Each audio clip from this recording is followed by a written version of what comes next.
Hi, I'm Ben CNS, and today is my 6th review, and so in honor of that, we have a Mazda Mazda6. Yes, that's what it's called.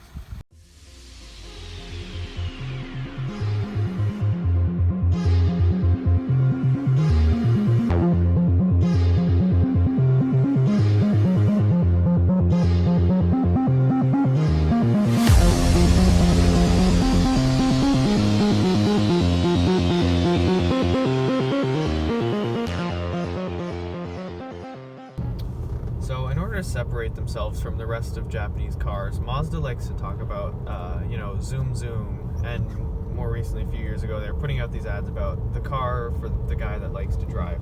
And so that's how they separate themselves from the other Japanese cars, from Toyota, from Honda, from Nissan, Subaru, because they need a unique thing, or else people won't really know the difference, because most people aren't going to pay much attention when they're buying an affordable car. So is this car zoom zoom? Is it great to drive? Well, you gotta watch the video to find out. I'm not just gonna tell you. So one thing about this car is that earlier this year, I actually fixed it. I replaced the battery after it had been sitting for 3 months. And then I kid you not, literally less than a minute later, it broke again. I mean, that was unrelated. It was the weather. It was sitting in the cold for 3 months, so other things broke. I'm just being silly. So this car is not at 100% condition. And knowing that, when I thought I would drive it, I thought it would be a bit scarier.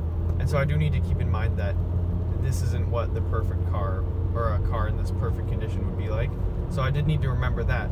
But now that I'm driving it, I'm not worried. It's not that scary to drive. I do think that the brakes don't have much longer in their life. But one thing is, I'm not scared. So I think that's a good testament to Mazda's reliability in making a car that's not scary to drive after it's aged a bit. And I think that's another good thing. Like, I'm not worried, I'm not stressed, I'm pretty calm while driving this thing. So in terms of driving experience right now, it's not stressful, and for a car at this price point, it's not bad at all. Is it fun to drive though? Well, I'm going to talk about that in a second. So one thing about this car is it's not fast. When I mash the gas, it makes a lot of noise.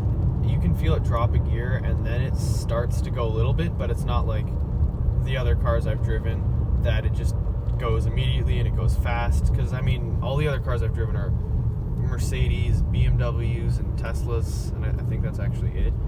So they're all expensive cars, and they're all designed to go fast. This car isn't designed to go super fast, so that's not something that should be a big issue while you're getting this car, because it's not going to be fast. I think this car is a 4-cylinder, so you're not going to get this car to go fast. But around corners, it's not actually too bad. Again, it's not like the E46 or the M3, where taking it around corners, you just want to take this car out and just go for a drive immediately. But again, if you're just a person who is buying a car to keep the car, you're not going to have a bad time in this car.